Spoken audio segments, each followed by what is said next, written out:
Bueno, cuando digas, Carolina, vos que estás en los... Cuando quiera, puede... Bueno, entonces damos un inicio formal a esta defensa. Les doy la bienvenida a todos, buenos días a todos.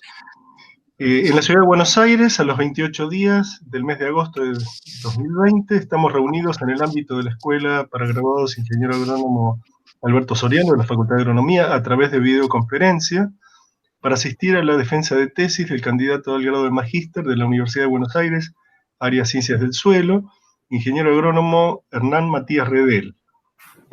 Su trabajo de tesis se titula Determinación de la mineralización de nitrógeno a escala intralote para mejorar la fertilización sitio-específica en cultivos de maíz en Pampa Arenosa. Su directora de tesis es la doctora María de las Mercedes Ubillaga y su codirector el doctor Pablo Cipriotti. El jurado designado por esta escuela para graduados para examinar dicha tesis está integrado por el ingeniero magíster Ricardo José Miguel Melchiore, los doctores Agustín Pagani y César Eugenio Quintero. Bueno, invito al ingeniero Redel a que dé comienzo su exposición.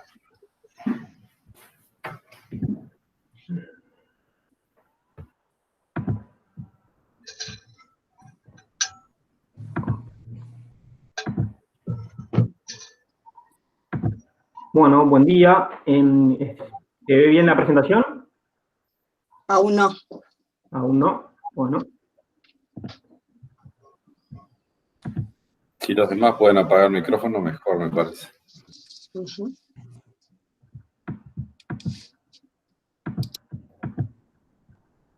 ¿Ahora sí? No, ahora sí. Ahora sí. Bueno. Vamos a poner la presentación.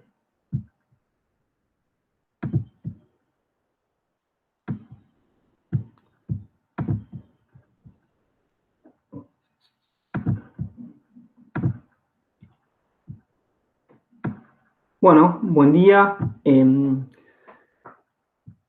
Antes que nada, quería agradecerle tanto a los miembros de la EPG como al jurado que se han tomado el tiempo tanto hoy para la defensa como para leer el trabajo, emitir buenas opiniones y buenas sugerencias para mejorar el trabajo, y después tengo para releer de vuelta las correcciones, ¿no? Bueno, la tesis se titula Determinación de la mineralización de nitrógeno a escala intralote para mejorar la fertilización sitio-específica del cultivo de maíz en la Pampa Arenosa. Brevemente lo que vamos a ver es una pequeña introducción. Bueno, me pasa las diapositivas. Una breve introducción para desencadenar en los objetivos y proseguir con lo que sea metodología, resultados y finalmente conclusiones. Bueno, para arrancar, sabemos que realmente tenemos una gran dificultad para determinar la dosis de nitrógeno en el cultivo de maíz. Sabemos que este es el nutriente que más limita a los cultivos en la región pampeana, ¿sí? Y me gustó arrancar la presentación con una publicación de Roberto Álvarez, que está en el libro de fertilidad, donde él compara 25 modelos de diagnóstico, ¿sí? Y le obtiene el nitrógeno objetivo en cada uno de estos modelos, ¿sí?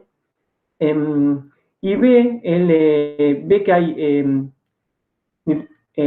una diferencia del 1000% entre distintos modelos. No así habiendo una diferencia del 1000% en los rendimientos, ¿no? Acá hay una gran variabilidad de modelos, algunos que contemplan el muestreo a la siembra, otros en muestreos más avanzados, ¿sí? Realmente cuando uno hace un muestreo más avanzado, en B5, B6, después el nitrógeno objetivo suele ser un poco más bajo. Tenemos modelos como el 5 y el 6, que hay interacción con lo que es fósforo, ¿sí? Si hay baja cantidad de fósforo, nuestro nitrógeno objetivo es mayor, y si no, es menor. Tenemos modelos muy interesantes como el 15, que es el que da el mayor nitrógeno objetivo, que ese proviene de ensayos del IPNI, de CREA de Santa Fe y APRESID. Modelos muy interesantes como el 22 y 23, que tienen en cuenta el potencial de mineralización, ¿sí? Puntualmente el 22 está desarrollado en suelos que tienen bajo potencial de mineralización, Por eso la dosis objetivo es un poquito más alta que el modelo 23, ¿sí? Con lo que quiero decir con esto es que realmente tenemos una dificultad mayúscula en determinar.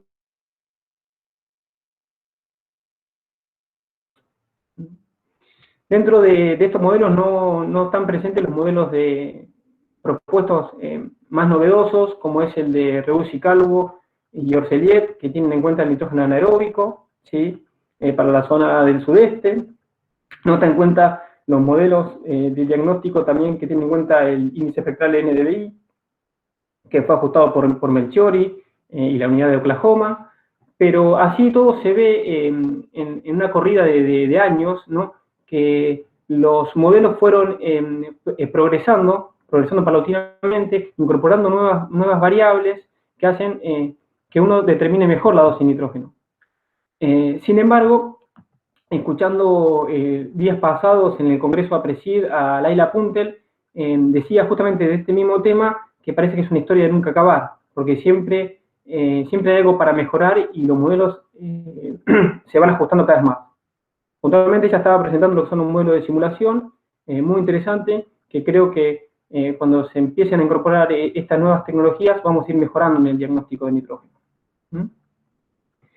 Bueno, sabemos que la principal provisión de nitrógeno al cultivo de maíz proviene de la mineralización de nitrógeno, ¿sí? Está citado en bibliografía hasta un 50% del nitrógeno absorbido por la planta proviene del suelo, ¿sí?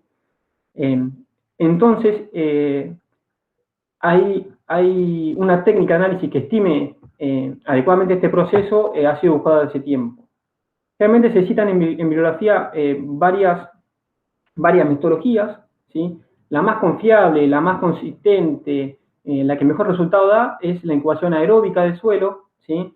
Después vamos a mostrar la metodología en materiales y métodos, ¿sí? Pero es la más costosa y la que lleva más tiempo, ¿sí? Lleva 150 o hasta 170 días en determinar el nitrógeno potencialmente mineralizable. Hay incubaciones que tratan de estimar esta incubación aeróbica, como es la incubación anaeróbica, ¿sí? De suelos, que son incubaciones de mucho más corta duración, 7 o 14 días, son mucho más económicas, y bueno, y uno obtiene mucho más rápido el dato, ¿sí? En la bibliografía está muy citada puntualmente para diferenciar suelos y manejos, ¿sí? Por ejemplo, está muy citado para que hay una fuerte relación entre nitrógeno anaeróbico y los años desde la última pastura, por así decirlo, ¿no? Y después, bueno, tenemos metodologías ex post, como el nitrógeno mineralizado aparente, que es se obtiene a través del balance de masas, ¿sí? Reorganizado para obtener este parámetro, que en la región pampeana se puede utilizar porque las pérdidas del sistema de nitrógeno suelen ser relativamente bajas. Por eso es un parámetro que se puede implementar. Ahora, los parámetros, los factores que regulan la mineralización, ya todos los conocemos, son la textura de suelo, el contenido hídrico, la materia orgánica y la temperatura de suelo. ¿Sí? Básicamente la materia orgánica puede ir por dos andariveles, que es la cantidad y la calidad de materia orgánica. El contenido hídrico y la temperatura va más que nada atado a lo que es la actividad microbiana, ¿sí? Y bueno, la textura también puede ser por varios andariveles también. Por ejemplo, texturas muy gruesas, obviamente que tienen poca materia orgánica, comparado a texturas más finas. Las texturas muy finas, con suelos muy arcillosos, la materia orgánica está muy resguardada del ataque microbiano, ¿no? De la degradación microbiana. Sabemos que hay una alta variabilidad de estos factores a escala de lote, por lo tanto inferimos que hay una necesidad de estudiar este proceso a escala intralote, ¿sí? Puntualmente en el área bajo estudio y en el área que yo me desarrollo profesionalmente, que es acá en la región de Lincoln, zona de Lincoln-Bedia, presentamos una toposecuencia donde tenemos apludores céntricos en la parte más elevada de los lotes y apludores típicos en las partes tendidas y más bajas, ¿no? Los apludores céntricos son suelos menos desarrollados, con mayor contenido de arena, menor contenido de materia orgánica, menor capacidad de retención hídrica, que en años donde hay cierta falta de de agua suelen ser zonas de baja productividad. En cambio, los afluentes típicos son suelos más desarrollados, con menos cantidad de arena, mayor contenido de materia orgánica, ¿sí? Son suelos más profundos y más productivos. Generalmente estos dos tipos de suelos maximizan sus diferencias en años que hay bajas precipitaciones. Para el caso de maíz, donde tenemos años que tenemos menos de 500, 600 milímetros, depende cómo arranque la campaña, en el periodo septiembre a abril, vemos que se maximizan estas diferencias. Ahora, cuando las precipitaciones son buenas, 800 milímetros o por ahí, estas diferencias son menores.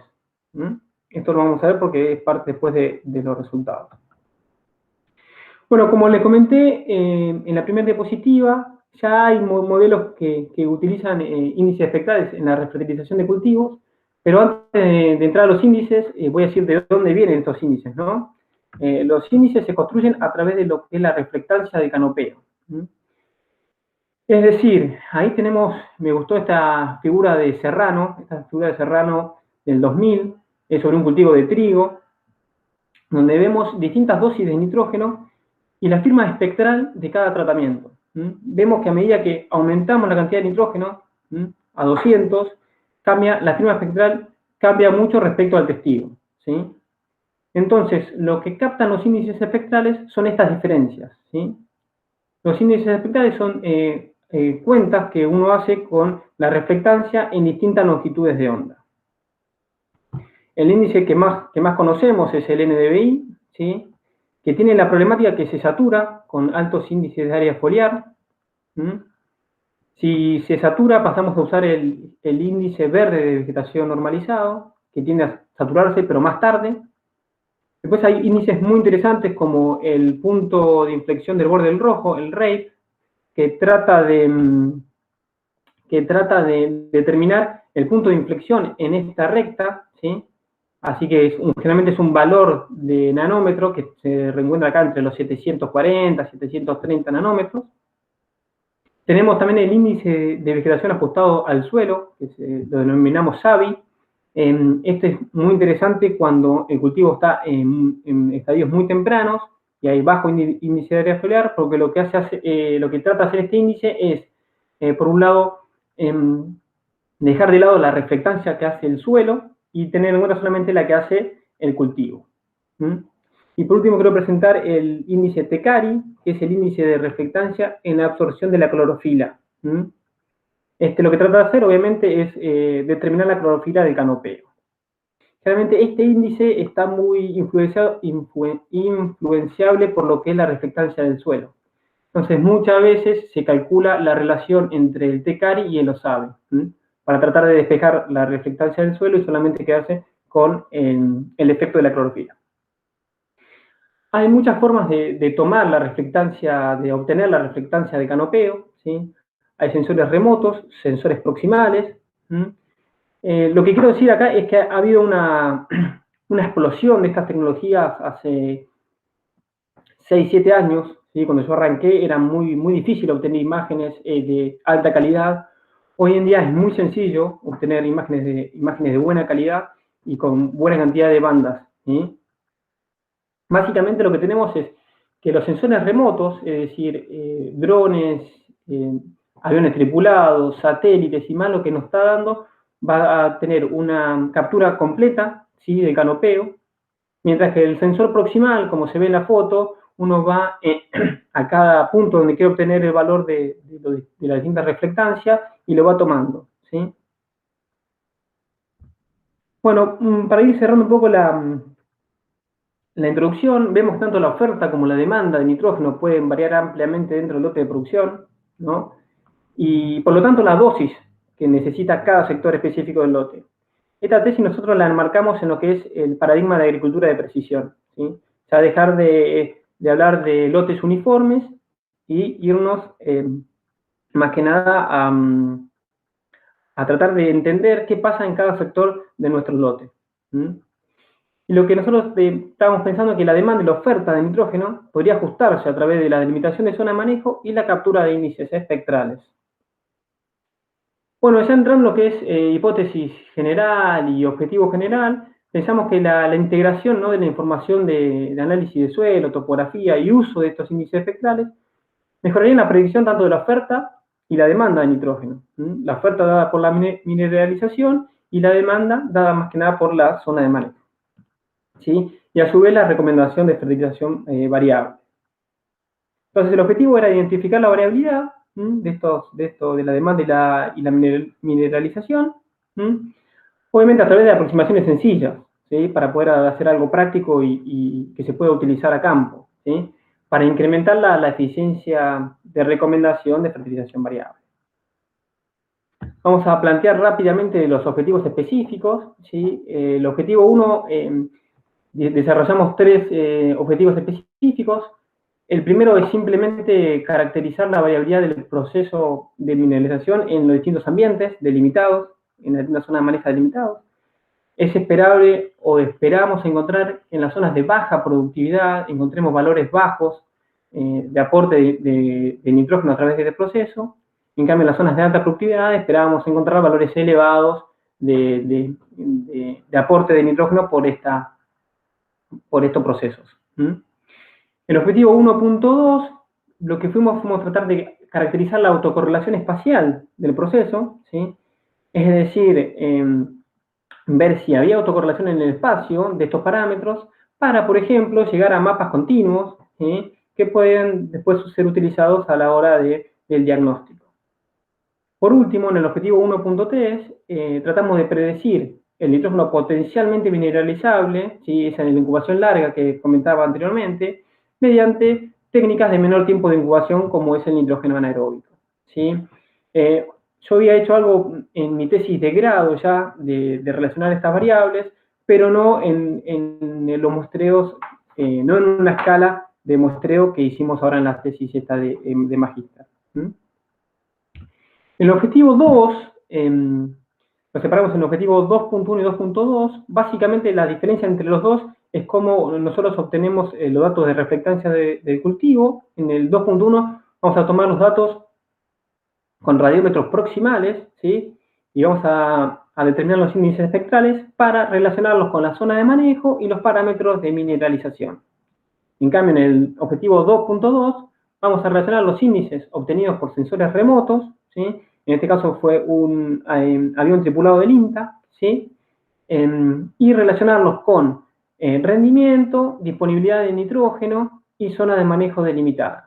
Obviamente acá podemos relacionarlos con más cantidad de cosas porque la información que nos da la imagen es mayor a la que nosotros obtenemos con el radiómetro proximal.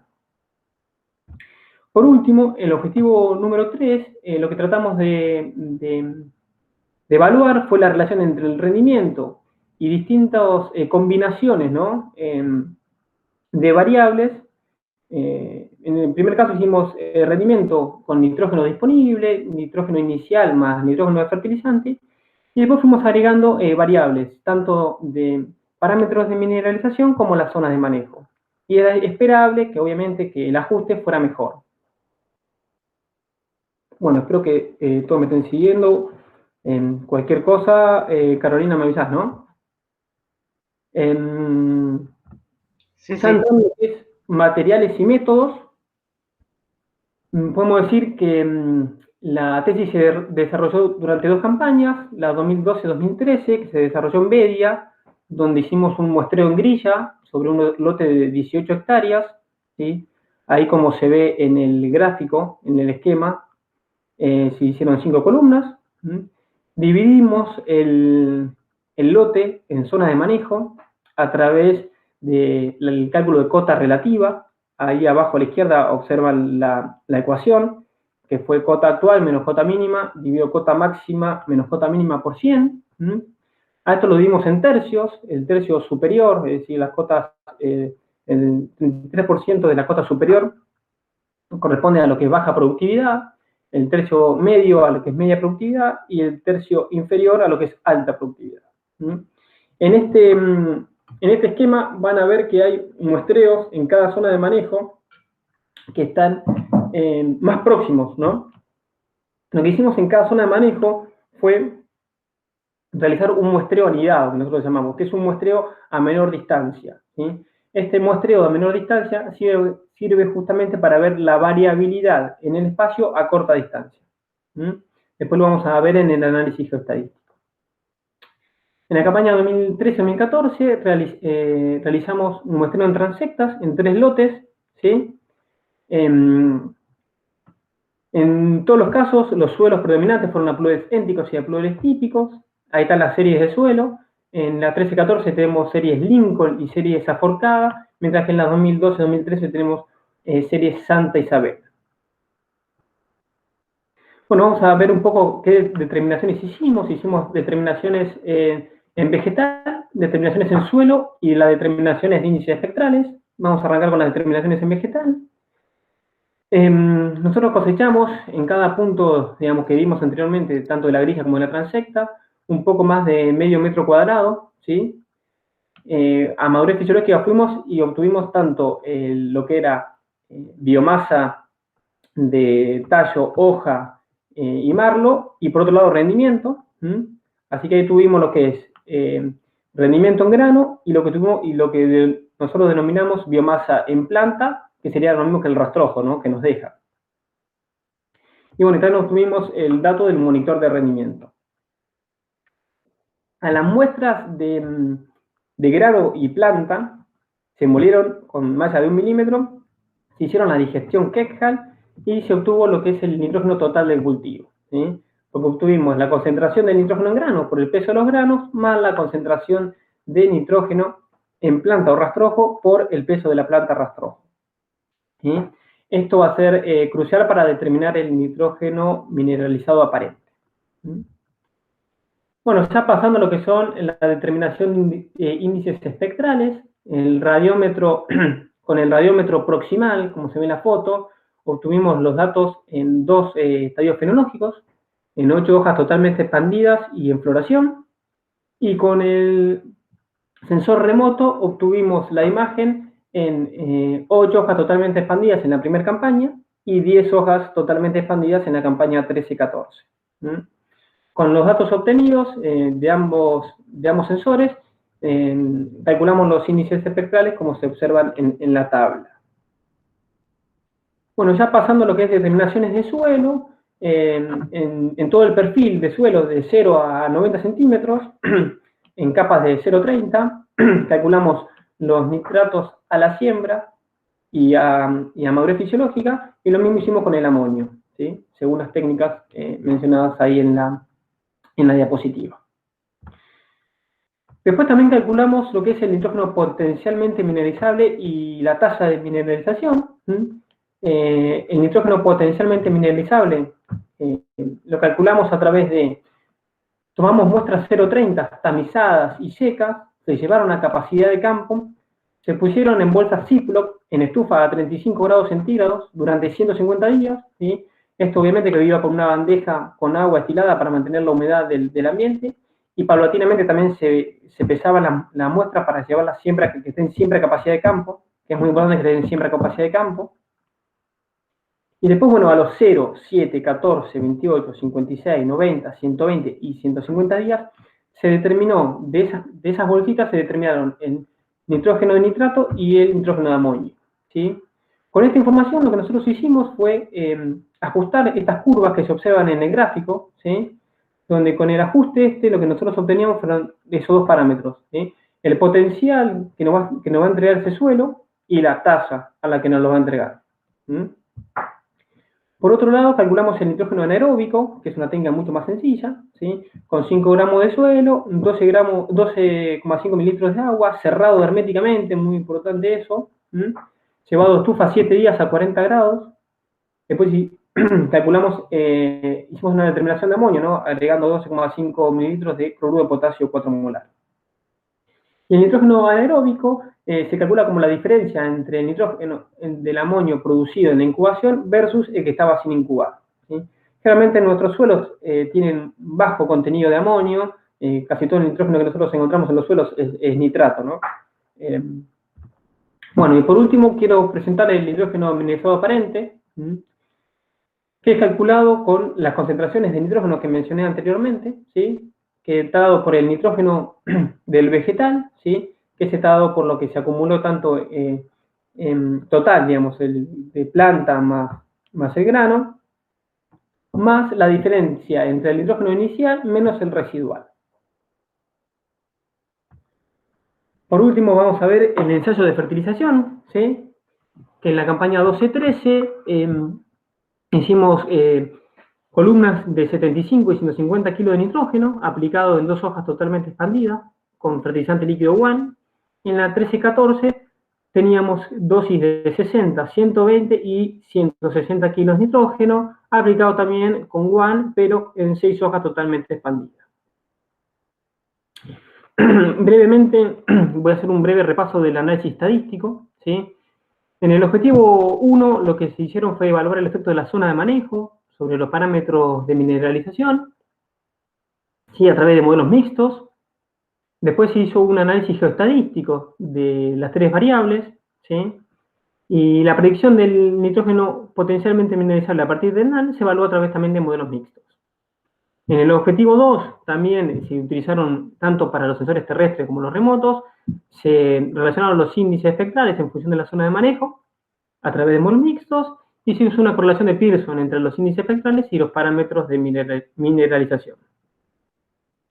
En el objetivo 3 se ajustaron las funciones de rendimiento y respuesta a partir de varias variables explicativas a través también de modelos lineales mixtos. Acá lo que pongo abajo es un poco la bibliografía utilizada, ¿sí? Los modelos mixtos nos centramos en lo propuesto por Sur en 2007, ¿sí? Y en todos los casos en que tuvimos que hacer una elección de los modelos, lo hicimos según los criterios A y C y B y C. Un poco ya entrando en lo que es la campaña en sí, quiero mostrar que es muy importante a mi criterio ver el tema de las precipitaciones observadas en ambas campañas. Primero vamos a decir que las columnas es las precipitaciones promedios de un periodo de 1970 al 2014 en la localidad de Bedia.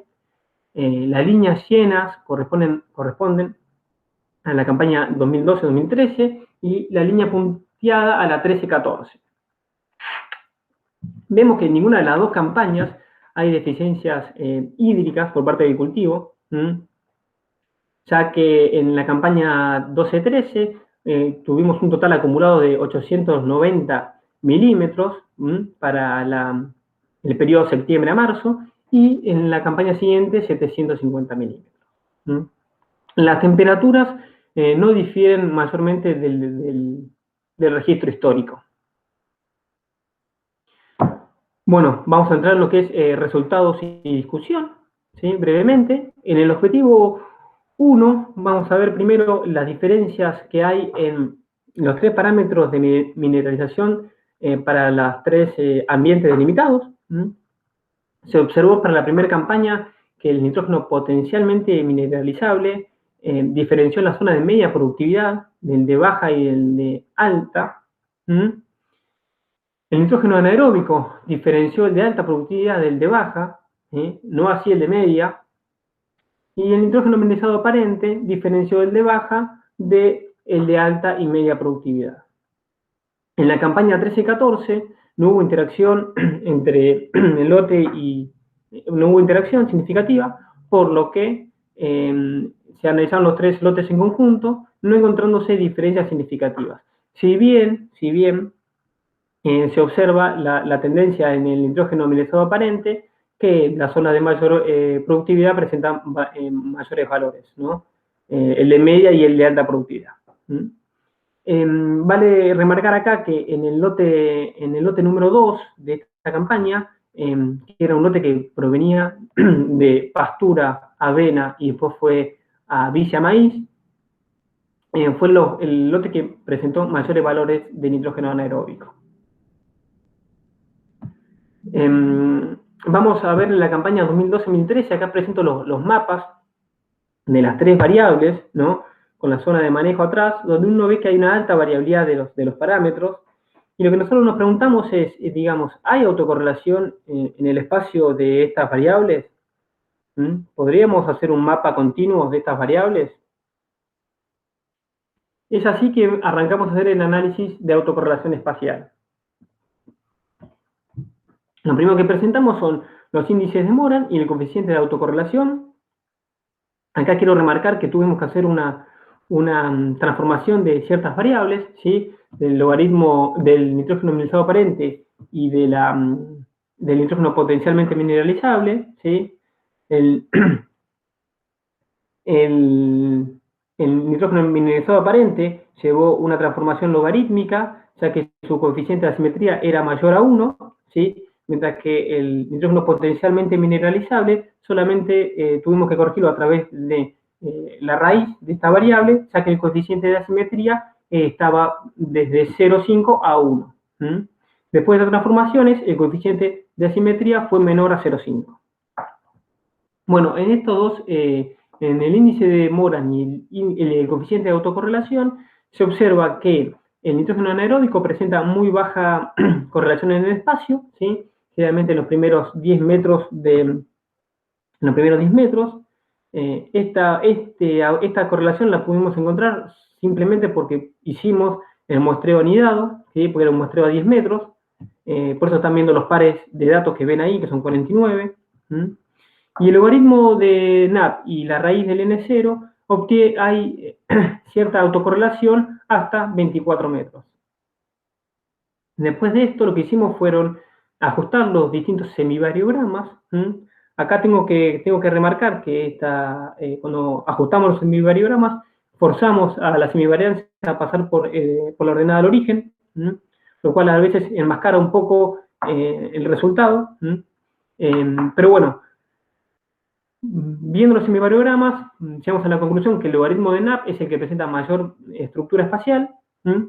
Con estos semivariógramas lo que hicimos fue hacer la interpolación Kriging, y con esta interpolación y estos mapas lo que hicimos fueron la validación cruzada. La validación cruzada es un parámetro que nos dice la calidad de la interpolación de estas variables, ¿no?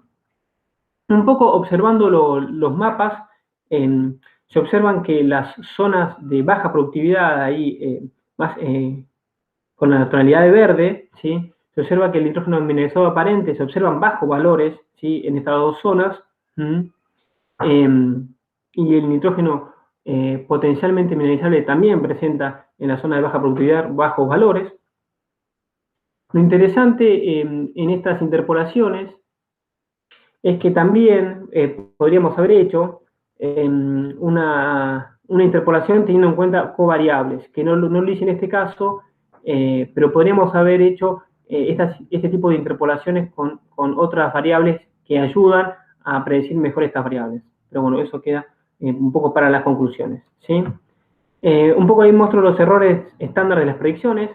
El nitrógeno anaeróbico presentó un 8 parte por millón de error en la predicción, el nitrógeno aparente 112 y el nitrógeno potencialmente mineralizable 36,5.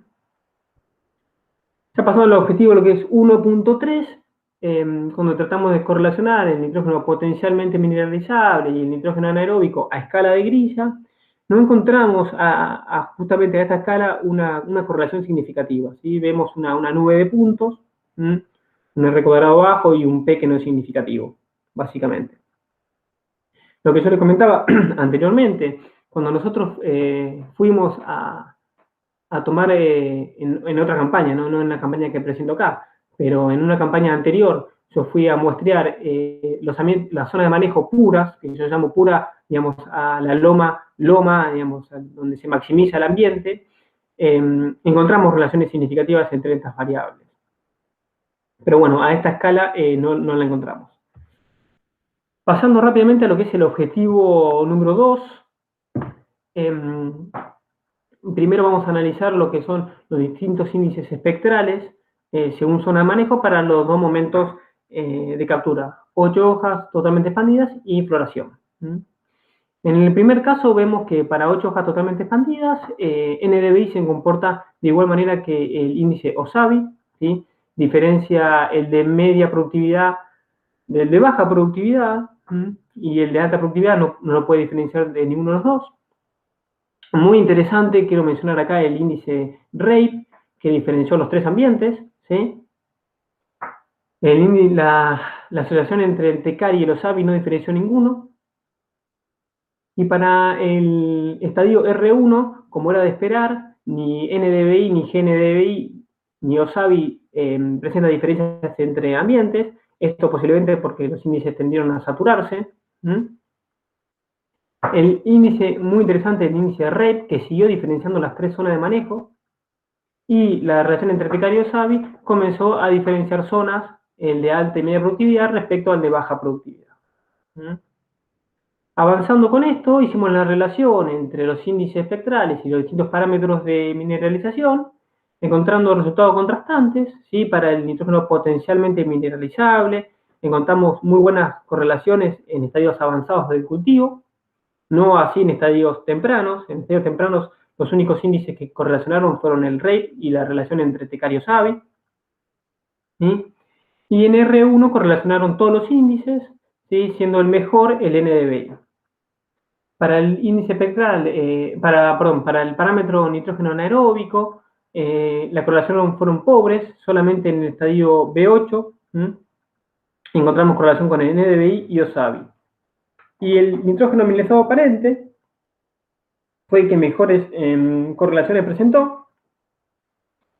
La mejor correlación fue en estadios avanzados con la relación entre TECARI y OSABI. Y también presentó muy buena correlación con el índice espectral RATE. Era esperable encontrar estos parámetros, estas correlaciones con el nitrógeno mineralizado aparente, ya que el nitrógeno mineralizado aparente es muy dependiente, ¿no? Obviamente, de la campaña en sí, porque nosotros utilizamos en el cálculo, bueno, la biomasa, el rendimiento y la concentración de nitrógeno de esa campaña en sí. Ya pasando lo que es al sensor remoto, ¿sí? Tenemos los distintos índices y el promedio, ¿sí? De estos índices según la zona de manejo y la dosis de nitrógeno. La diapositiva anterior era con el sensor proximal y ya es con el sensor remoto, ¿sí? Acá observamos que el NDVI y el TECARI presentan diferencias dentro de cada dosis de nitrógeno, presenta mayores diferencias dentro de cada dosis, ¿sí?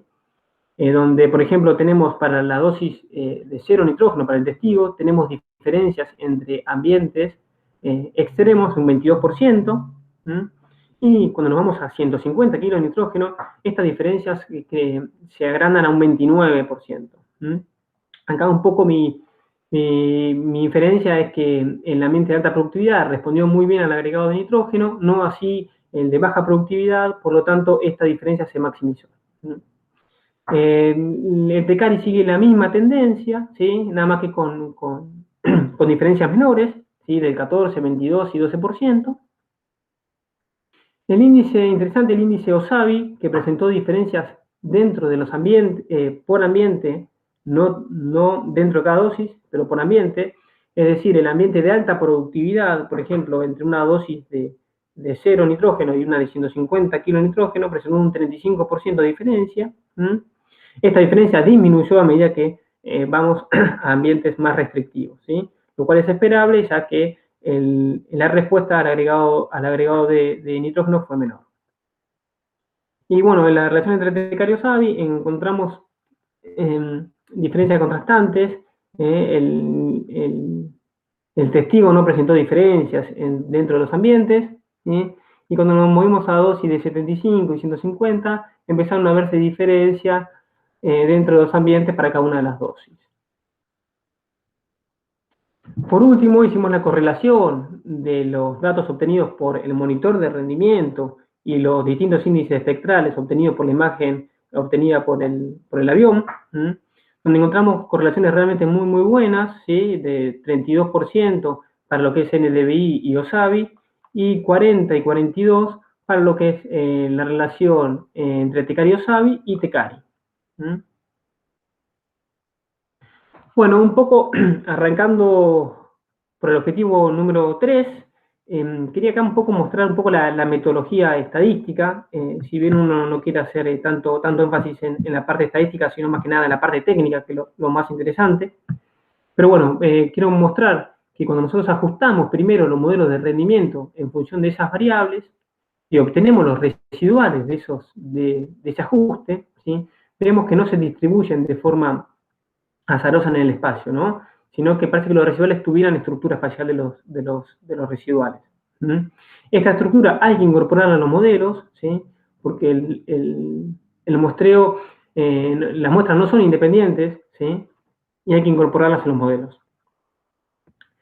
Es así, un poco esto, yo me quiero quedar más con la tabla de abajo, pero vamos a rápidamente mencionar la tabla de arriba, ¿sí?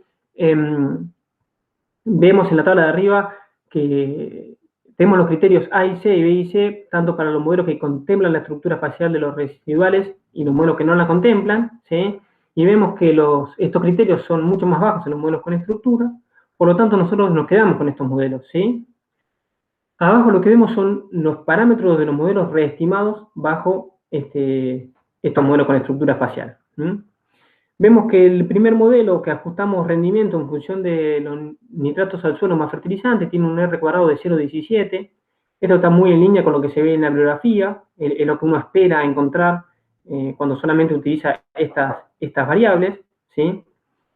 Ya cuando incorporamos un parámetro de mineralización, tanto el nitrógeno anaeróbico como el nitrógeno aparente, este R cuadrado mejora, con el NaN mejora muy poco, por haberle metido un parámetro más, esperábamos encontrar que este R cuadrado suba un poquito más, pero bueno, lo que nos sorprendió fue el aumento que tuvimos con el nitrógeno mineralizado aparente, ¿sí? Que subió a un ajuste de 0,32.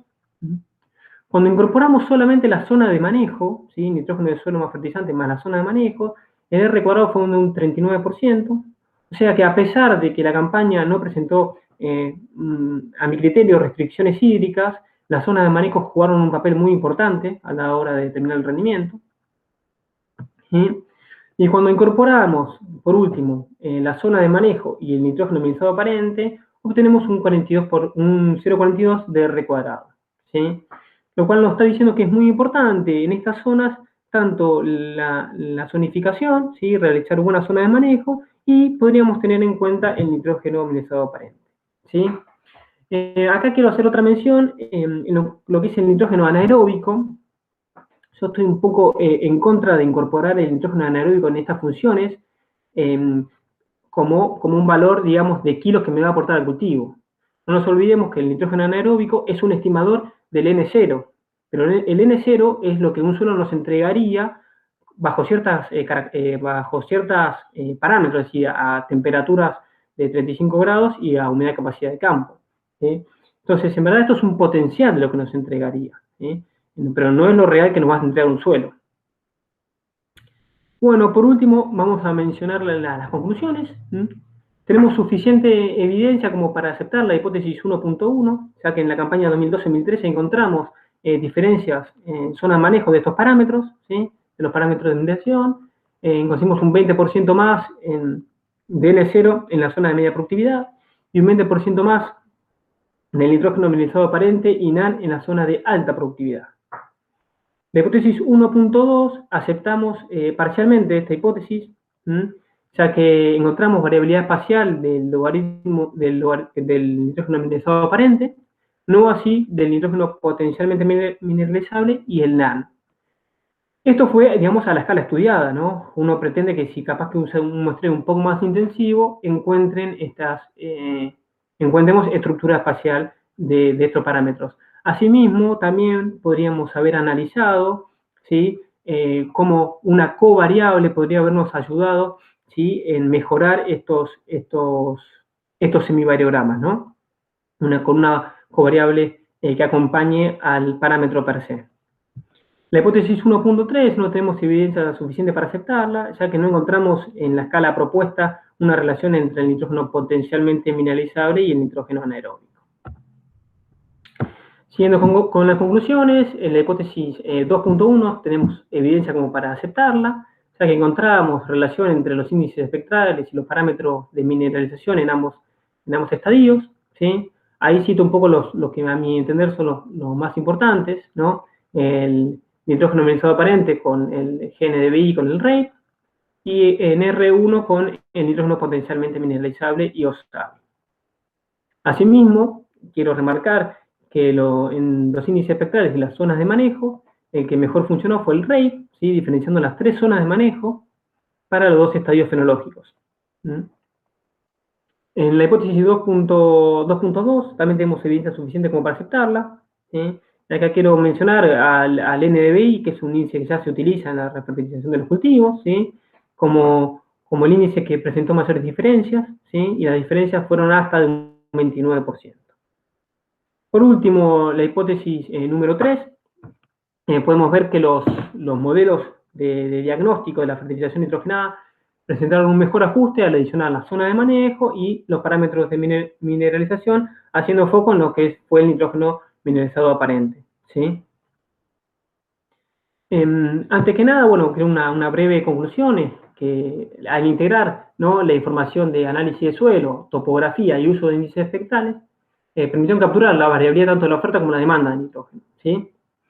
Yo quiero puntualizar la importancia de delimitar la zona de manejo, ¿sí? Porque la zona de manejo posee distinta oferta y distinta demanda de nitrógeno, ¿sí? La oferta dada por los parámetros N0, NaN y NAP, y la demanda por el distinto rendimiento potencial de cada una de ellas. Y bueno, y por último quiero destacar el uso promisorio de los índices espectrales. Yo ya sé que ha avanzado mucho el uso de índices espectrales desde que yo comencé con esta tesis hasta ahora, y creo que en un corto tiempo esto va a seguir exponencialmente y cada vez vamos a estar utilizando más estos índices espectrales en la toma de decisiones, ¿no? Bueno, por último, quiero agradecerle al equipo de trabajo. Esta tesis llevó mucho trabajo de campo y mucho trabajo de laboratorio. Fue un trabajo muy pesado. Tuve la suerte de poder pasar muchos tesistas de grado, ¿sí?, que me ayudaron mucho en el laboratorio de campo. Los voy a mencionar. Es Manuela Guerra y Carlina Di Santo. Francisco Bugallo, Remigio Garmendia, Matías Garat, Santiago Tiscornia, un chico que no terminó la carrera, pero que realmente me ayudó mucho en estos años en la cátedra y con la tesis, Matías Medina. Bueno, mi esposa, que está arriba de la camioneta en el ensayo que hicimos en Bedia, en un enero, con mucho calor, que también fue un apoyo muy importante. Y bueno, y a Mercedes Ubillaga, que la verdad que siempre confió en mí, y bueno, y compartimos un montón de cosas. Quiero agradecer también al proyecto UBASIT, ¿sí?, que financió la tesis, y al convenio que se realizó entre la FAUBA y Monsanto, el cual me permitió a mí desarrollar esta tesis. Bueno, muchas gracias por su tiempo y bueno, espero las preguntas. Bueno, muchas gracias, Hernán. Bueno, ahora lo que viene son las preguntas del jurado. Otras personas no pueden intervenir en esta parte, ¿no? Esto es más sencillo en este caso porque normalmente cuando es presencial hay mucha gente presente. En este caso lo menciono simplemente, pero bueno, es el jurado el que puede hacer las preguntas. Adelante, por favor.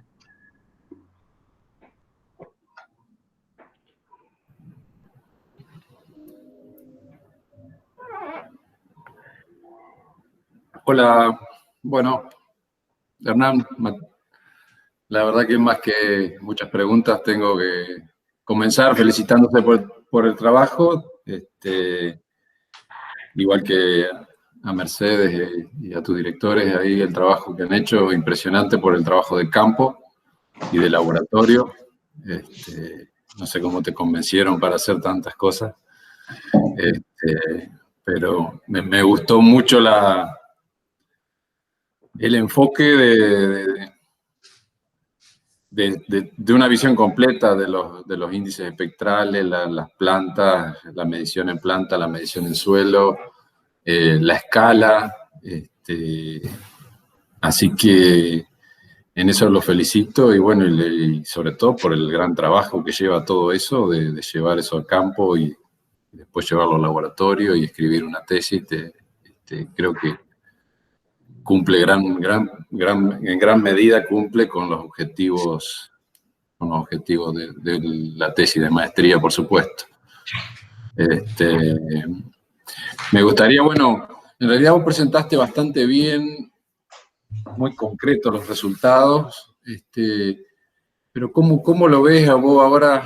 Me hizo acordar mucho unos trabajos que leímos con Marta Conti cuando cursé química de suelos ahí, y por ahí un poco la decepción que da el tema del nitrógeno cuando lo empezás a ver en esto, con todos los estimadores de suelo, de planta, y lo llevas a escala de lote y que muchas cosas no se relacionan unas con otras. Entonces, bueno, ¿cómo ve la salida, cómo el seguimiento de esto, que realmente es un dilema, como decís vos, de seguir investigando el nitrógeno con su variabilidad espacial y tratar de estimar eso después para llevar las recomendaciones a nivel de lote? ¿Para dónde va esto en tu idea? Bueno, César, antes que nada, muchas gracias por las palabras. Después de...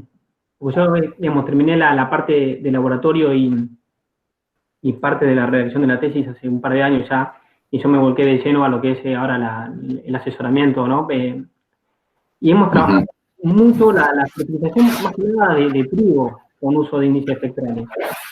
El maíz es un poco más complicado por varias razones. El maíz lo veo que es complicado porque obtener una buena imagen en un momento donde el cultivo después el cultivo te muestre algo, ¿no?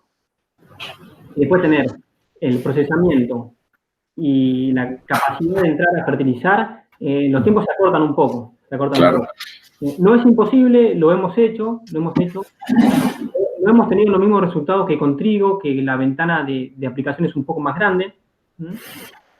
Puntualmente por ahí lo que nos juega medio en contra en el trigo es si tenemos una buena precipitación después tiene una cosa que el principio de encañación para que se incorpore el nitrógeno, que por ahí no tendríamos ese problema en maíz porque esperamos que haya una buena ¿no? para ese tiempo. Pero sin duda, esto, como yo le comenté, esto va creciendo exponencialmente. Cada vez tenemos mejores imágenes. Hoy en día, ya una imagen por semana, por lo menos tenemos que tener. Y si no, está, digamos, las imágenes pagas, que son más sencillas de conseguir de lo que era antes. Pero sin duda que el camino, yo creo que el camino más corto va a ir por esto, va a ir por determinar las dosis de nitrógeno usando zona de manejo e imágenes satelitales. Eso estoy totalmente seguro. Después que el productor, bueno, lo quiera tomar, porque es una complicación logística, muchísimo más laburo, uno hace el mapa y hay que ir a recorrer el campo, porque no podemos hacer un mapa de la computadora y no ir a chequearlo a campo. Entonces, es muchísimo más trabajo. Hay cierto momento donde andás a las corridas y por ahí el productor prefiere agregar algo más de nitrógeno y asegurarse un poco. Lo cual yo me imagino que también en algún momento va a venir la pata ambiental. O sea, en un momento vamos a tener, digamos, los productores de punta, hablo, ¿no? Vamos a tener que van a tener que aflojar un poco la pata porque también hay una cuestión ambiental de que uno no puede seguir aplicando nitrógeno sin ver las consecuencias. Hay muchos puntos donde vamos a mejorar, tenemos que mejorar. Si me preguntan a mí, a nivel productor, hoy en día yo no sé cuántos productores y cuántos asesores también tienen un verdadero valor de cuánto nos está aportando el suelo. Yo me encontré con asesores y con productores que no tienen tan en cuenta el aporte del suelo y la realidad es que el suelo hace grandes aportes. Porque cuando yo hago una franja sin agregado de fertilizante nitrogenado y después rinde 8, 9, 10 toneladas de maíz, esos son muchos kilos de nitrógeno que el suelo no está entregando. Exacto. Me fui un poco por las ramas, disculpa, pero me parece que sí, yo estoy seguro que el futuro próximo va a ir por una recomendación por zona de manejo con índices espectrales seguros. Bien, sí. Está bueno que lo de las zonas de manejo, ustedes pudieron verlas antes de hacer la experiencia y no le erraron mucho en esa zona de manejo y bueno, Eso es un gran paso para el manejo a nivel de lote. Lo otro que me llamó un poco la atención y quería preguntarte, esa no correlación o no relación entre el NaN y el N0, que por ahí, ¿a qué la atribuís vos? ¿Por qué ves que hay esa nube tan fea, digamos, de esas dos variables? Sí, a priori yo esperaba encontrar una mejor relación, más que nada parándome en mi tesis de grado y en un muestreo que habíamos hecho ya anteriormente en otro lote de producción, que como yo le digo, fui a la zona de manejo pura, yo le llamo pura, como el mayor punto de loma, la media loma y el bajo, y yo encontré una relación fuerte, digamos. Lo hicimos con repeticiones, con todo bien, pero evidentemente cuando empezamos a tomar esos intermedios, esos grises, no encontramos esa relación,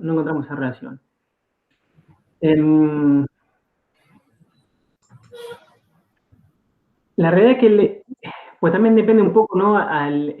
Los lotes en los que trabajamos, y yo creo que hay lotes que vienen muy chacareados, con muchos años de agricultura. Yo creo que esta relación seguramente se va a poder encontrar, pero por ahí con lotes con baja historia agrícola o con muy buenas rotaciones, por ahí esta relación es más difícil de encontrar, ¿no? Porque lotes muy bien rotados presentan mayores valores de materia orgánica, entonces los ambientes no son tan contrastantes como para ver este tipo de correlaciones, ¿no? Pero yo creo que en lotes que vienen muy chacareados, sin duda, esta relación capaz que o muy chacareados, por ahí con mal manejo, digamos, o mal manejo, no quiero decir mal manejo, con un manejo con baja rotación, baja fertilidad, yo creo que ahí en esos ambientes capaz que podremos haber encontrado este tipo de relaciones. Los 2 años nos tocó hacer unos ensayos. El primer año fue en el establecimiento de las balas, que generalmente mantiene la rotación y va con un paquete tecnológico muy alto. Y el segundo año lo hicimos acá en la localidad de Lincoln, en el campo que yo trabajo ahora, que son lotes que todavía rotan con ganadería, con pasturas. Entonces, por ahí me queda un poco el gusto ese, de si hubiésemos elegido otro tipo de lote, capaz que hubiésemos encontrado otras relaciones. Bueno, gracias. Debería funcionar para todo, si es un buen índice, ¿no? Bueno, por mi parte, no quiero seguir conversando y darle lugar a los otros jurados. Te felicito nuevamente y bueno, seguimos escuchándote. Muchas gracias, César.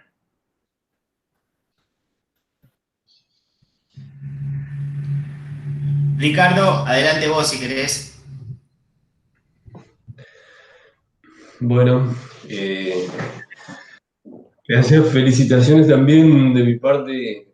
Yo te nombro Matías, para mí sos Matías, no Hernán, pero bueno, y también felicitaciones al equipo, Mercedes y Pablo, por el acompañamiento que se evidencia en lo metodológico y en el análisis de los datos, que la verdad que trabajaste mucho los datos, un aspecto muy interesante de valorar en el documento, incluso lo pasaste de manera bien sencilla en la presentación, y eso también es un aspecto a resaltar, de ser claro en la presentación de los resultados, aunque fuesen complejos en los análisis. Me parece que es un valor interesante, creo que propio de que, bueno, nos mantenemos en relación actualmente en tu trabajo profesional, y eso también es bueno, que tu formación académica hoy esté puesta en el asesoramiento profesional.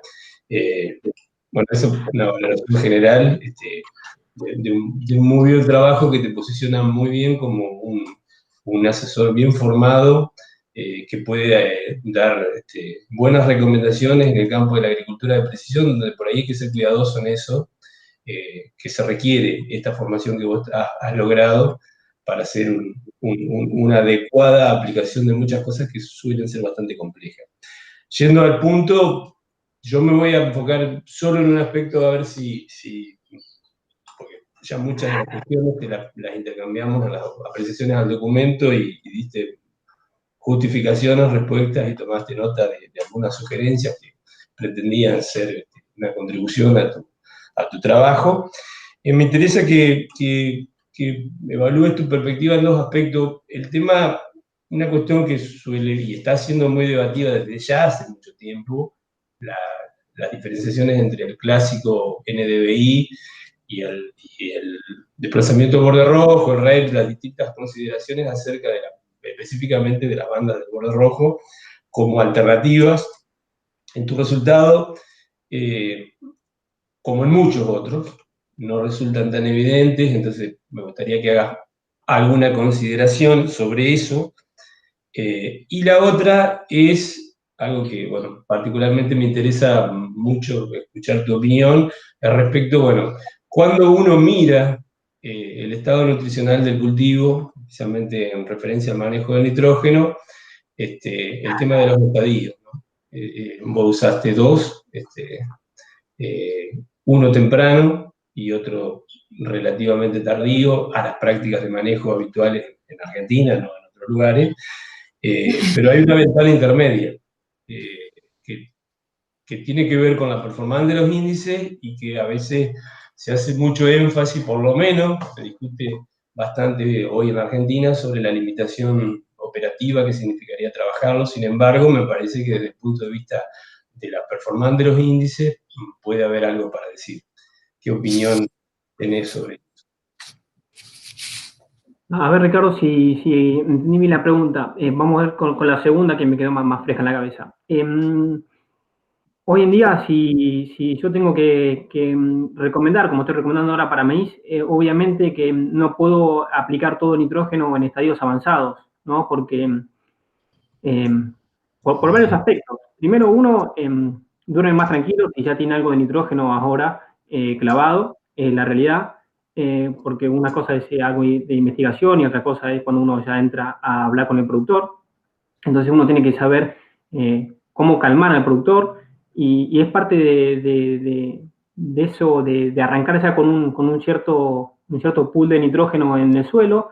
Sabemos que está sujeto a lixiviación, a pérdidas del sistema, más por ahí en este tipo de suelos, ¿no? Puede ser un poco más las pérdidas si tenemos precipitaciones altas.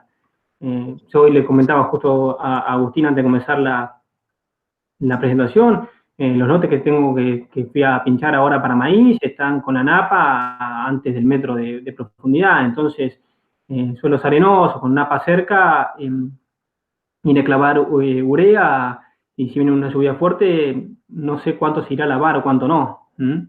Pero bueno, yo creo que sí, la mejor opción que tengo hoy es aplicar algo de nitrógeno ahora, hacer un muestreo ya en 6 hojas y con la ayuda de NDVI, y nosotros estamos usando acá lo que es, o en algunos casos usamos la franja de saturación, en algunos casos usamos el 95%, ¿no? del percentil de esas imágenes, para terminar de determinar el plus, ese plus de nitrógeno que le vamos a entregar allá en B7, B8. Estamos entrando en B7, B8 porque es lo que más nos permite, con caño de bajada alto y tratando de hacer bien el trabajo. Eso puntualmente es lo que estamos haciendo en maíz ahora. Yo creo que los índices espectrales ayudan. El NDVI puntualmente tiene una franja, digamos. Cuando tengo muy bajo índice de fluidar, no veo nada. Y ya si me paso a estadio como B8, B9, B10, que veo bien, operativamente no puedo entrar. Entonces, esa ventanita entre B6, B7, B8 es la que tengo que sí o sí utilizar para tener una buena imagen y poder hacer una buena recomendación. No sé puntualmente si era eso, Ricardo, a ver si te entendí bien o esperabas otra cosa. Tenés silenciado el micrófono, Ricardo. Disculpe. En el puntual de los índices, la expectativa está en que el REP, o su variante, que hay diversas, lea mejor el estatus nutricional del cultivo en estadio más avanzado. Sin embargo, tus resultados el NDVI fue más hábil para detectar diferencias por efectos de nitrógeno, y al revés, el RAPE detectó más claramente personas. Ese aspecto tiene que ver con un poco con lo que yo quería que un poco profundices, y la otra, más o menos la tocaste, por ahí un tema discutible, el tema del operativo. Yo creo que no hay que tenerle miedo a entrar más tarde a los cultivos, y sí que hay que trabajar con la ansiedad del productor, pero operativamente y desde el punto de vista de la economía del nitrógeno en las plantas, la dinámica de absorción y demás, se llega bien. Hoy están saliendo nuevamente una serie de trabajos que refuerzan cosas que se vienen conociendo hace tiempo, ¿no? Pero esos aspectos del índice me gustaría a ver qué interpretación hace ese comportamiento que pareciera contrario a lo que se esperaba. Obviamente tenemos mucho más conocimiento y mucha más experiencia en NDVI que en RAPE. Eso es una realidad, porque primero, no todos los sensores, no con todos los sensores puedes hacer el índice espectral RAPE. Obviamente con una imagen Landsat o una Sentinel estás limitado a hacer ciertos índices.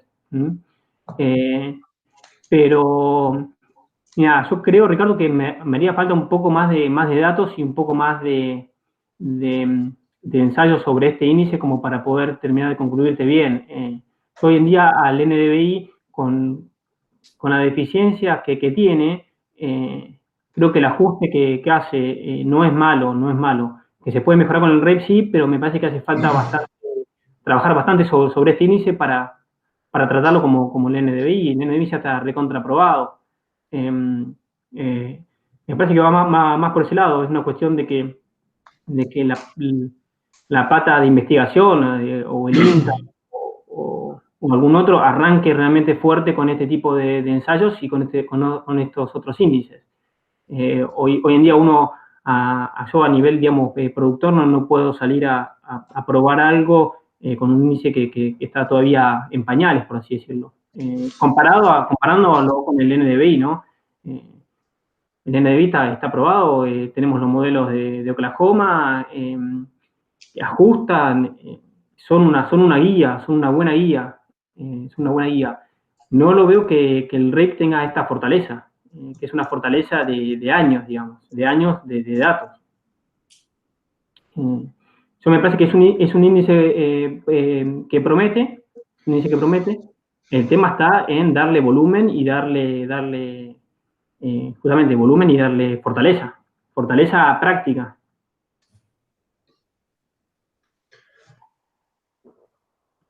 Bien, gracias por la opinión. Me dejo una para una segunda vuelta.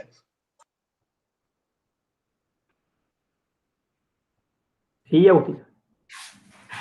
Bueno, yo los felicito a todos, primero a vos y después a todo el equipo. Como yo les decía en la cartita, en la primera parte de mi devolución como revisor, yo creo que este trabajo y trabajos similares abordan una temática muy importante en la zona. Creo que más información de este tipo hace falta, es de prioridad, es de utilidad directa para el productor. Debería haber más financiamiento apuntando a este tipo de cosas, porque pienso que es un problema que tenemos, cómo interacciona el nitrógeno con el ambiente, que a través de más y mejor investigación podemos darles a los productores herramientas para abordar un problema que es de los centrales de la agricultura. Muchas veces no se toma así desde mi punto de vista. Creo que un tema como este debería recibir más atención, como este trabajo lo hace. Así que desde ese punto de vista la temática tiene un impacto muy grande. Yo anoté, y ya tenía anotado, pero volví a anotar a partir de tu exposición, algunos comentarios que me parece que pueden ser útiles para ustedes, sobre todo si tienen pensado, bueno, avanzar en un proceso de publicación de este trabajo, que entiendo que es la idea. Pienso que podría ser útil tener en cuenta algunas de estas cosas. Y después anoté algunas preguntas para hacerte a vos, más que nada de las implicancias de este trabajo y cómo con esta información vos podrías recomendarle a un productor cómo manejar el nitrógeno. ¿Qué le dirías al productor para manejar mejor el nitrógeno en función de las cosas que aprendiste durante estos 2 años. Pero eso lo voy a dejar para después. Al principio tengo comentarios, ¿no? Que los voy a ir tirando así. De última, si alguna cosa me requiere alguna explicación, vos me interrumpís, pero me gustaría hacer una listita de cosas y después quedarnos con las 2 o 3 preguntas que tengo que sí me interesa que por ahí profundice un poquito más. En principio, la caracterización ambiental se hizo en función de la elevación, sobre todo, ¿no? Yo entiendo y conozco bastante bien la zona y entiendo que la elevación repercute en patrones de productividad. Pero después las zonas se llaman zonas de productividad, alta, media y baja, como implícitamente ya estableciendo una relación entre productividad y elevación. No es que se usó una capa de productividad para generar las zonas y por lo tanto se llamaron zonas de productividad. Una capa de productividad me refiero a mapas de rendimiento o imágenes que correlacionen con productividad. Se usó elevación. Entonces, para mí, desde el punto de vista estricto, sería más correcto llamarlos zonas de elevación o zonas de manejo según elevación o algo así, no zonas de productividad, porque que la productividad correlacione con la elevación es algo indirecto, pero en realidad la variable que se usó para delinear la zona fue la elevación. Puede ser algo conceptual, pero pensando por ahí en algún revisor que mira esto, le puede surgir esa duda. Otra cosa que me parece que hay que justificar un poco mejor es la inconsistencia en el esquema de muestreo. Un año se hizo de una manera, otro año se hizo de otra manera. Yo pregunté por qué se hizo así, recibí una respuesta, pero muchas veces en investigación es mejor acotar profundizando que abarcar en forma superficial. Entonces, muchas veces es mejor ser más consistente en la metodología y hacerlo 2 años igual para responder una pregunta y responderla con más datos que intentar, mediante variar el esquema de muestreo en este caso, o sea, ser inconsistente en la metodología, tratar de responder a 2 preguntas diferentes. Eso es un comentario desde mi punto de vista. Creo que hubiera sido más sólido tener el mismo muestreo a los 2 años. Le daría más robustez a las conclusiones que salen a partir de ese muestreo. Otra cuestión es la profundidad de muestreo. En general, la mayoría de las metodologías que han utilizado nitrógeno incubado en anaerobiosis, o incluso las que usan materia orgánica o algún índice de mineralización como el N0, generalmente o internacionalmente se han usado a 15 centímetros porque se usan 6 pulgadas, sobre todo en Estados Unidos, o localmente hay más información a 20 centímetros. El hecho de usar 30 lo hace un poco incomparable, si se quiere, con la información que hay a nivel nacional. Entonces, esa podría ser una crítica a la hora de decir, bueno, ¿cómo comparo este valor de NaN a 30 centímetros o de N0 a 30 centímetros cuando en realidad la mayor parte de la información está generada a 20 centímetros? Otra cosa, el nitrógeno es una variable continua. Entonces, bueno, en general hay muchos estadísticos que les gusta y que sugieren a las variables continuas tratarlas mediante un análisis continuo, no mediante un análisis discreto, es decir, ajustando regresiones, modelando, más que haciendo una ANOVA, que está más pensado, que es más correcto hacerlo en variables discretas. Entiendo que el análisis que se hizo por falta de dosis, por un tema de presupuesto, de organización, de logística, lo que sea, no tener suficiente cantidad de dosis impide ajustar una regresión, una curva cuadrática o cuadrática plató, la que mejor ajuste, para poder generar un nivel óptimo de nitrógeno. Entonces, bueno, un poco por un tema metodológico, se hizo un análisis discreto. Y a ver, bueno, pero también hay diferencias entre las dosis, entre una campaña y otra, las dosis no son las mismas, que eso, si hubieras haciendo un análisis continuo, no importa demasiado, pero en un análisis discreto sí puede tener cierta, digamos, debilidad, entre comillas. Que me parece que es una debilidad menor, pero bueno, quería mencionarlo. Un análisis discreto disimula, si las dosis están más o menos bien distribuidas y se llega a saturar la respuesta, disimula el hecho de que sean diferentes las dosis entre un año y otro. Y lo que sí me llama mucho la atención, mucho la atención, es lo que mencionó César, la ausencia de relación entre N0 y NaN, porque NaN lo que quiere justamente estimar es el N0. Entonces, me llama mucho la atención en eso. Lo primero que me surge es algún tema metodológico, algún problema metodológico, porque vos exploraste rangos importantes. No es que vos en un momento mencionaste, eran todos campos bien manejados, entonces el rango es todo alto NaN o alto N0, y por lo tanto no tengo la dispersión suficiente para generar una buena pendiente para la regresión. Y cuando vos mirás, tenés rangos importantes de materia orgánica y por lo tanto NaN y N0. Entonces, la verdad que me llama mucho la atención no encontrar ni siquiera una tendencia entre esas dos variables. No lo atribuiría a la forma en la que fue mezclado, porque vos exploraste desde una loma muy arenosa a un bajo muy bueno, rangos como para que esa relación se vea. Así que, sin conocer los datos, sin conocer el protocolo, me surge la posibilidad de chequear algún tema metodológico que pueda estar deteriorando esa relación.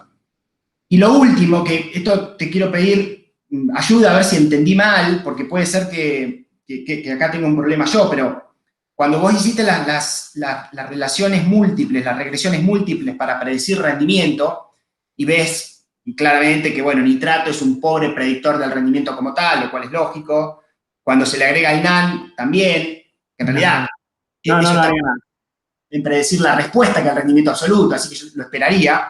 Y cuando le pones nitrógeno aparente, nitrógeno mineralizado aparente, la relación mejora significativamente. Ahora, la pregunta es, esto no me acuerdo si lo planteé por escrito, ¿ese nitrógeno aparente, mineralizado aparente, no tiene un componente del mismo rendimiento que sale de ese año, de ese cultivo, lo cual estaría autocorrelacionando la variable X con la variable Y?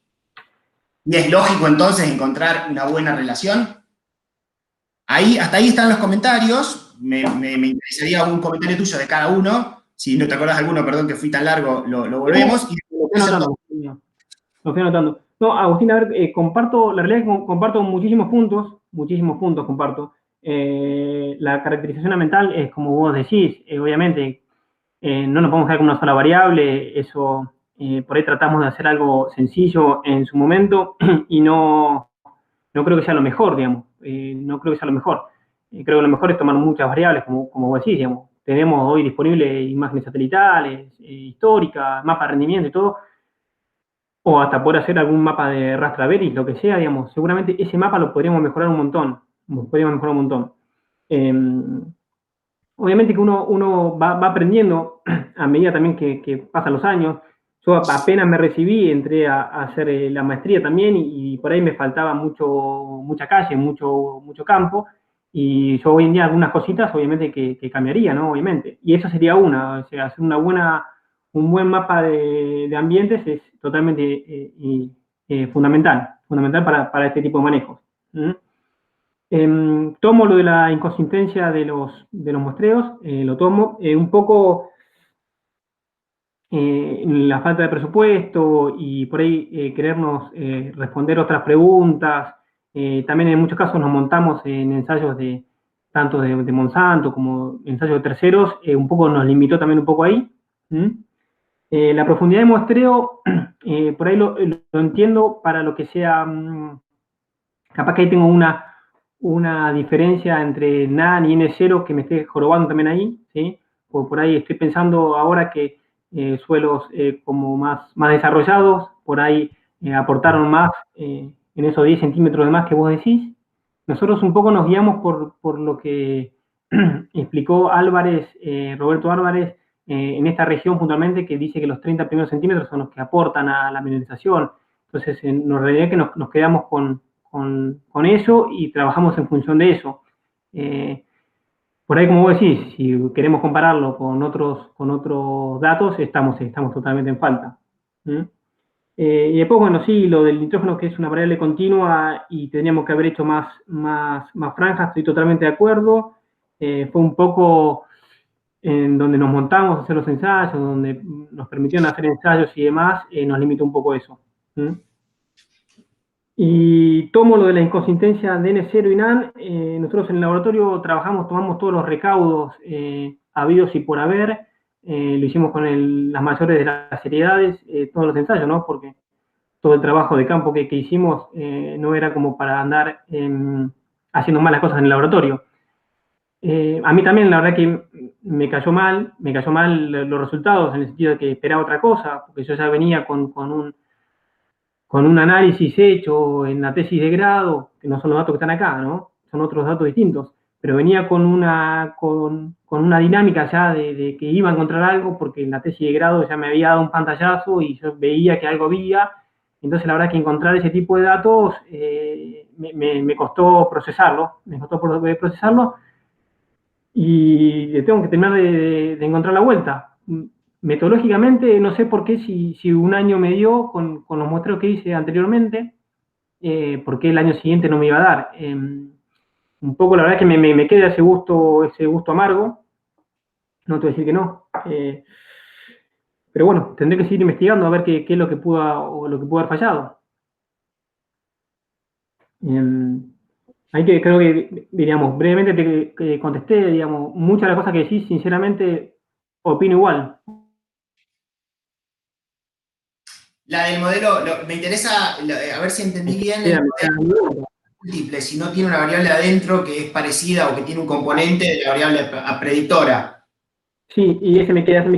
Mirá, eso también es algo que nos surgió cuando analizábamos los datos, pero hay publicaciones internacionales que relacionan el nitrógeno aparente con rendimiento. Y la verdad que, bueno, puntualmente yo te cité algunas publicaciones que hicimos recientemente, como la de, bueno, Subizaga, Redel y Cabrera, no, esa no, espera, es una de Roberto Álvarez. Disculpame. Sí, hay dos temas. Primero, bueno, se evacuó, yo puse que se evacuó acá en el Departamento de Estadística de la FAUBA, y el rendimiento en grano es uno de los tantos datos empleados en el cálculo del NAP. Sin embargo, este parámetro depende de muchos otros factores, ¿no? Cantidad de rastrojos, nitratos iniciales, nitratos finales, concentración de nitrógeno en rastrojo y en grano, ¿no? Por lo que no es una relación directa. Hay algunas publicaciones, como la de Roberto Álvarez, que utiliza estos, que correlacionan NAP y nitratos iniciales. Entonces, un poco nos basamos en esas dos cosas. Es lo que te puedo decir, Agustín. Está, entiendo. Ahora, desde el punto de vista práctico, y ahora sí viene la pregunta, ¿no? Lo que harías vos como agrónomo con esta información.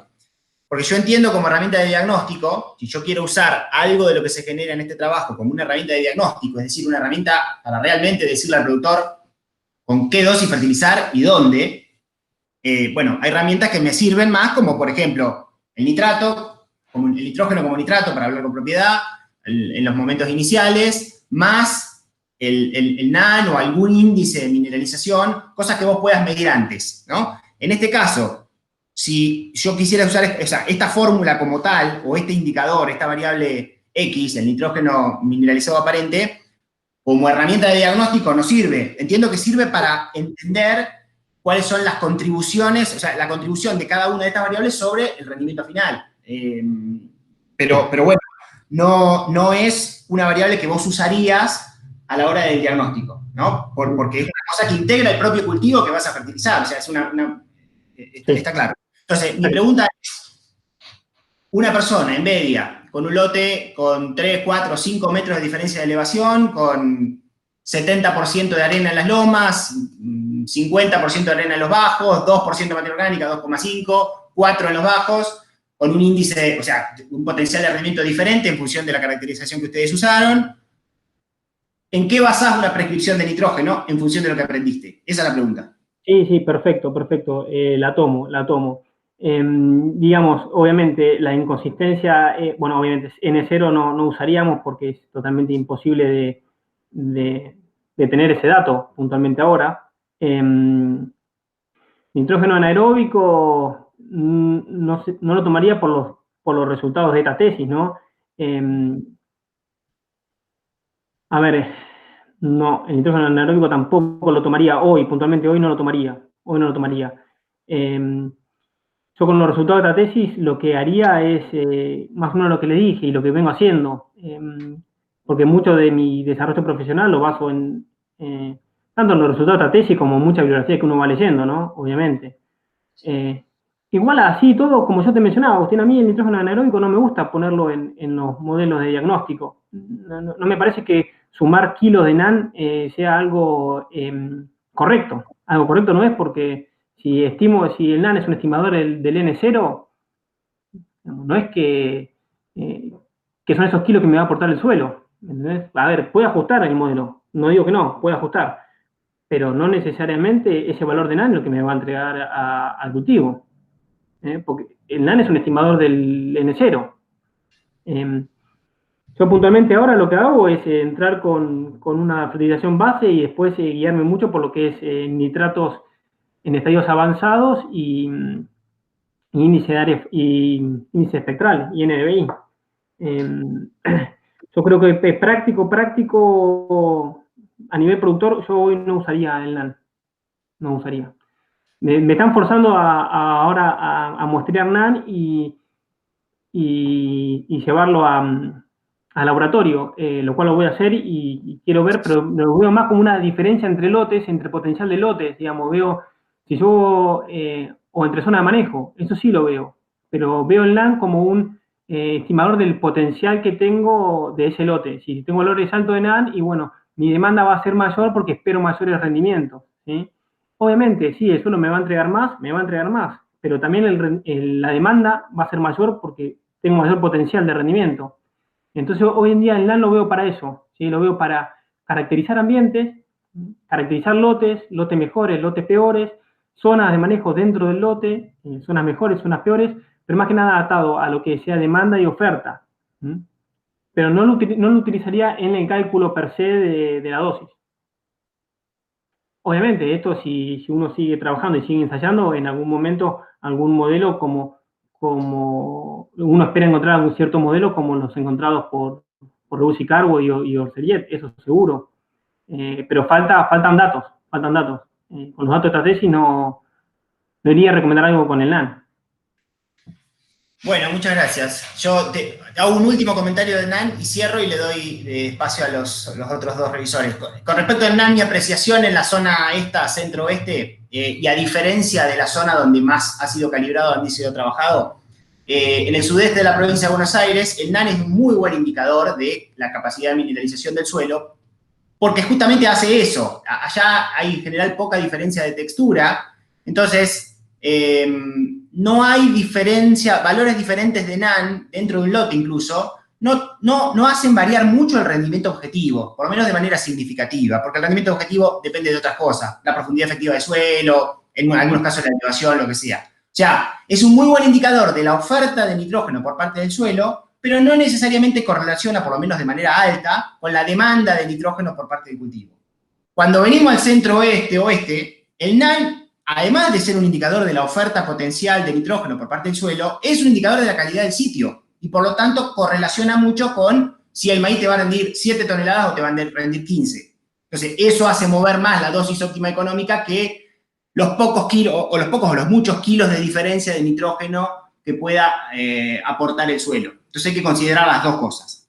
Sin embargo, yo no diría no usarlo, no diría no descartarlo. Pienso que hay que generar más calibración en donde vos tengas una franja con nitrógeno y una franja sin nitrógeno, o varias franjas para generar una curva, y tratar de establecer algún indicador entre el NAN y la respuesta a nitrógeno, no el rendimiento necesariamente, o el rendimiento del testigo, pero generalmente mejor es la respuesta que integra oferta y demanda. Si pudiéramos en esta zona generar suficiente cantidad de datos como para tener un indicador o dos o tres ecuaciones que correlacionen el NAN con la respuesta, ahí podríamos incorporarlo de manera más sistematizada en los modelos de diagnóstico que tenemos. Esa es mi opinión. Y en eso, bueno, estamos trabajando, tenemos medio una línea así, por eso lo estamos pensando de esa manera. Con esto cierro, te agradezco por la respuesta y le doy el pie al resto a los dos revisores para que sigan. Muchas gracias, Agustín.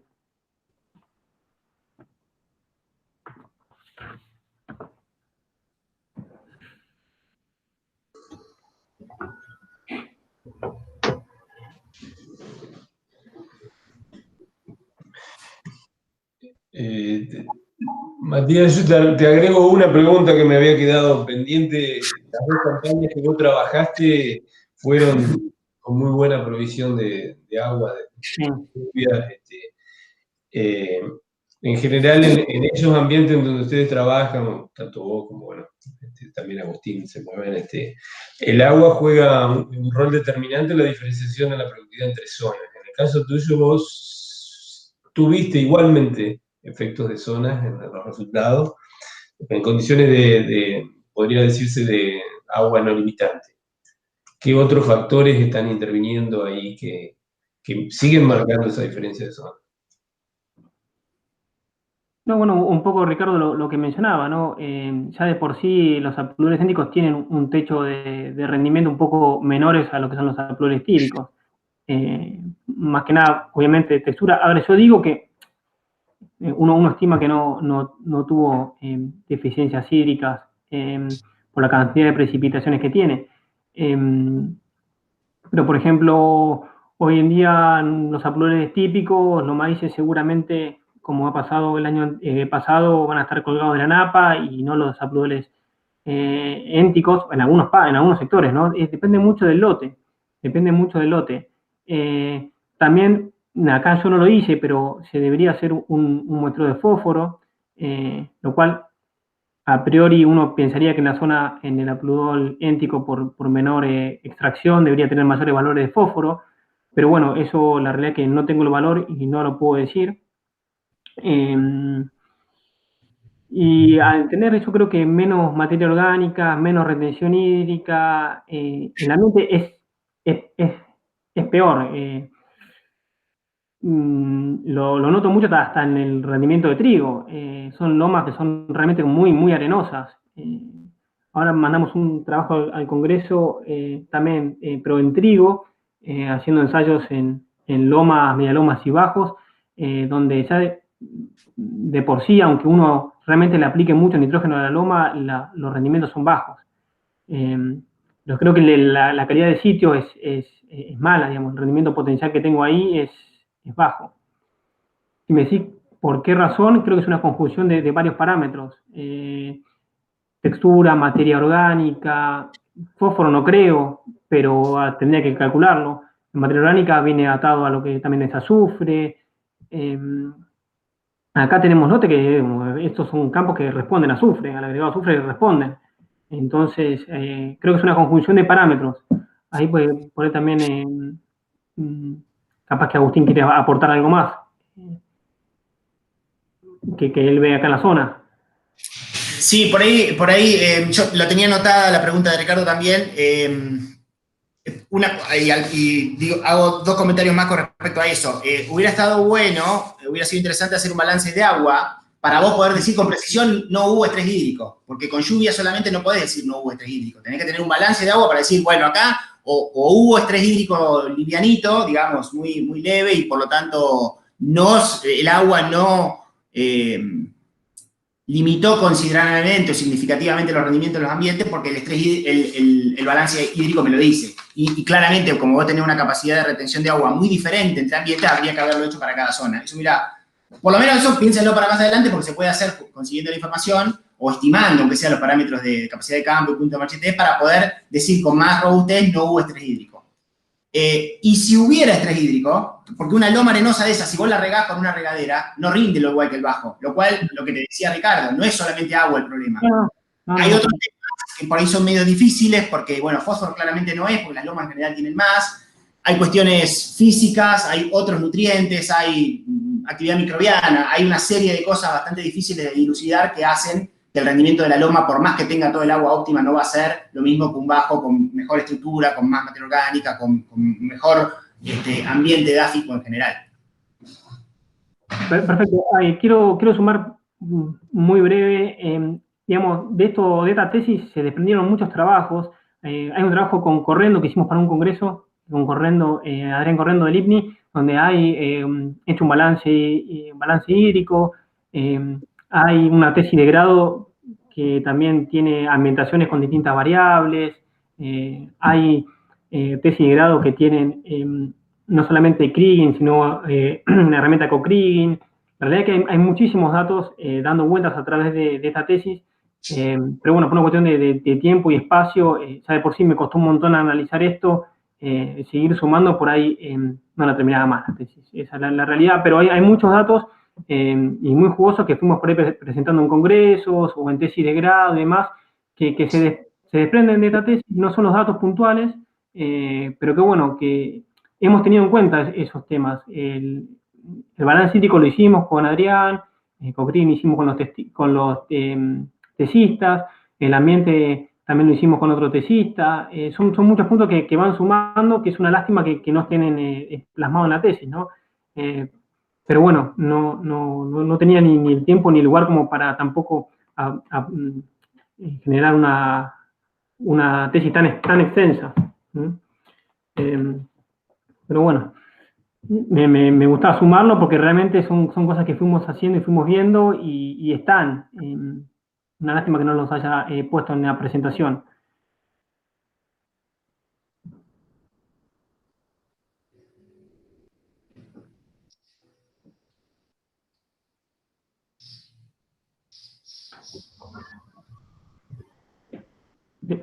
De mi parte no hay mucho más, digamos.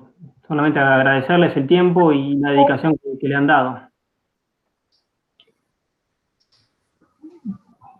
Bueno, ¿alguna otra pregunta del jurado?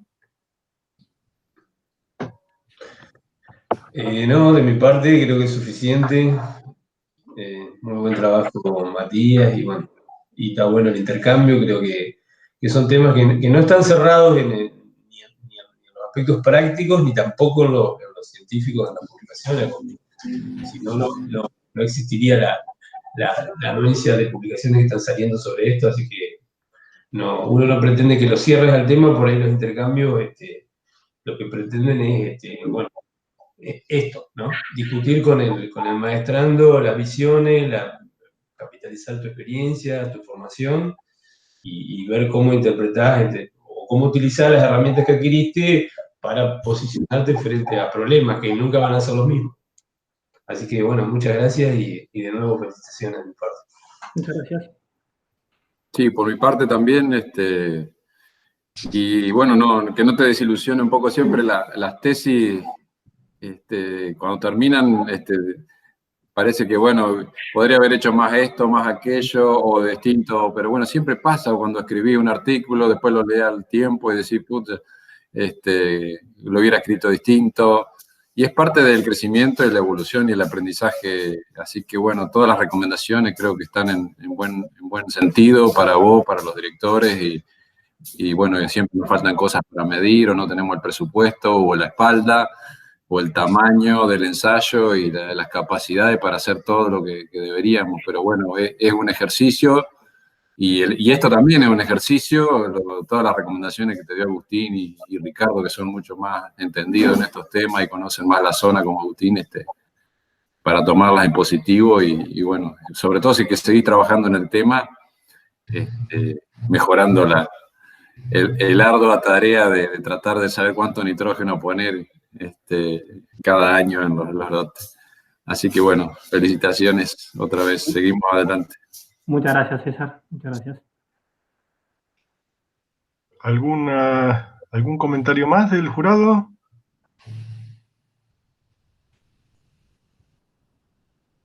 Nada más. Bueno, yo primero quiero agradecerles a todos,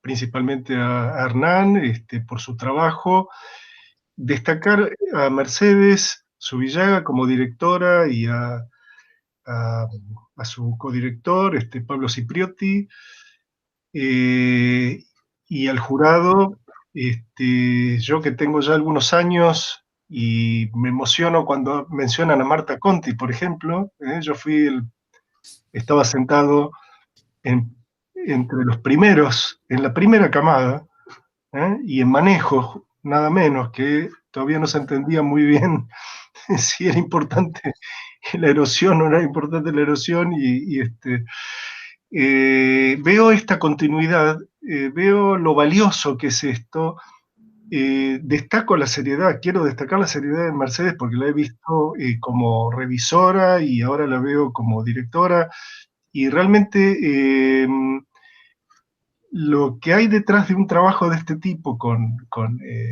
Hernán, encarando esta problemática, yo veo cómo surgen cosas ricas desde el punto de vista metodológico, aspectos conceptuales, aspectos de escala que surgieron en este trabajo, por ejemplo. Yo creo que la discusión es muy rica y valoro mucho todo lo que surge, las preguntas, los interrogantes, las dudas, la angustia que a veces ocurre cuando uno, después de trabajar tanto, hay algún aspecto que no salió como esperaba, pero se abren muchísimas otras puertas, y eso creo que es la investigación justamente lo que permite esto, ¿no es cierto?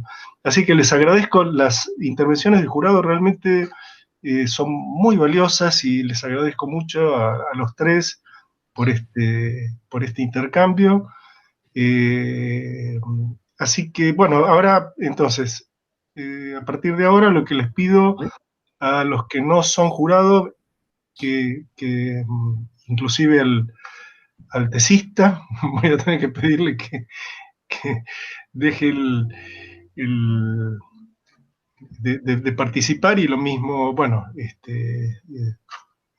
Cipriotti, en fin, en realidad pueden discutir ahora los tres jurados con voz y voto, y la directora con voz, pero sin voto. Okay. Yo me retiro y les agradezco a todos por el trabajo, a Hernán y a los jurados, es bárbaro. A Mercedes también, estamos en contacto. Hasta luego. Chao, gracias. Muchas gracias, Pablo. Los dejo también entonces. Muchas gracias. Hernán, felicitaciones. Muchas gracias.